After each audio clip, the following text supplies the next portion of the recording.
Ассалому алейкум дӯстон, хуш омадем ба шабакаи мо. Дар навори имрӯза оиди тозатарин ва беҳтарин хабарҳо аз ҷаҳони ММА гап мезанем ва пеш аз оғози навор дӯстон ба шумо маслиҳат медиҳем ки ба канали мо обуна шавен. Ин кор вақти зиёди шуморо намегирад, аммо барои пешравии канали мо кӯмаки калон мекунад. Ташаккур барои дастгирӣ. Акнун биёед наворро оғоз мекунем. ҷангвари пешинаи UFC Кевин Ли гуфт ки дар ташкилоти Eagle FC ӯ аз бисёри чемпионҳои UFC дида зиёдтар пул кор мекунад. мо як қисми варзиши хатарнок ҳастем ки дар он мо барои ҷони худ мубориза мебарем, аммо ма дар ин варзиш маблағи хеле калон кор мекунам. ин ҳамон ҳиссае ҳаст ки ҳамаи мо аз барои он ҷангиданро идома медиҳем. шартномаи ма ба ман имконият медиҳад ки аз бисёр чемпионҳои UFC дида бисёртар пул кор кунам. бисёри чемпионҳои UFC чунин маблағро ҳатто тасаввур карда наметонанд. ин аз ҳама лаҳзаи беҳтарин аст. ман ният дорам ки дар якум муҳорибаи худ аз чемпионҳои UFC дида зиёдтар пул кор кунам. барои ҳамин ман вақти худро хеле хуб гузаронда истодам, гуфтааст Ли.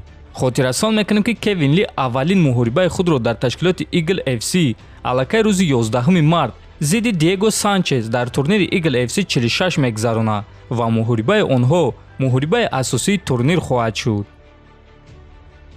ҷангвари пешинаи UFC Брендон Шауб боварӣ дорад ки Камару Усман дар муҳориба зидди Ҳамзат Чимаев ягон шанс надорад.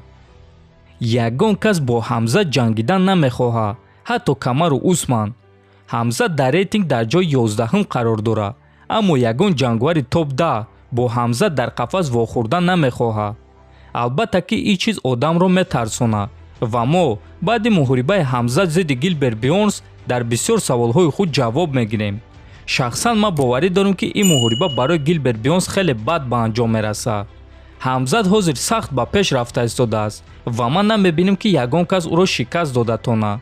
ман боварӣ надорам ки Камару Усман зидди Ҳамзат ягон чиз нишон дода метавонад. Ҳамзат дар муҳориба зидди любой ҷангвар фаворит аст ва ин чиз дар ҳақиқат тарсовар аст, гуфтааст Шауб. хотиррасон мекунем ки муҳорибаи Ҳамзат Чимаев ва Гилберт Бёрнс бояд ки рӯзи 9 апрел дар турнири UFC 273 баргузор гардад, аммо то ҳол анонси ин муҳорибаро расман эълон кардагӣ нестанд. дӯстон, як хабари беҳтарин барои ҳамаи мову шумо. чанд дақиқа пеш номи рақиби навбатии чемпиони Eagle FC дар вазни нимёна варзигари бебохти тоҷик Самандар Муродов маълум шуд. оиди ин чиз сомонаи хабарии Big Punches дар саҳифаи расмии инстаграми худ хабар дод. акнун Самандар Муродов бо рекорди 7-0 муҳорибаи навбатии худро ва аввалин ҳимояи камарбанди худро зидди боз як ҷангвари бебохти дигар Имамшафӣ Мухторов бо рекорди 10-0 хоҳад гузаронд.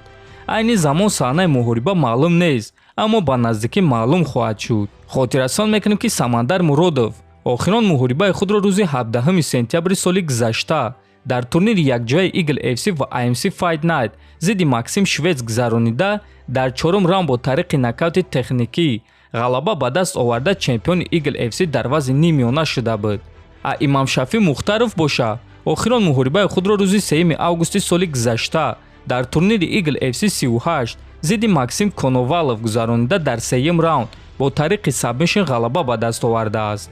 акнун ин ду ҷангвари бебох дар қафас вомехӯранд ва аз қафас танҳо як таи аз онҳо бебох ва бо камарбанд мебарояд ва мо дуо мекунем ки ин шахс Самандар Муродов шавад. дӯстон, дар комментари ҳамин навор Самандарро дастгирӣ кунед. дар канал обуна шавен то боздид хонободу сарбаланд бошед.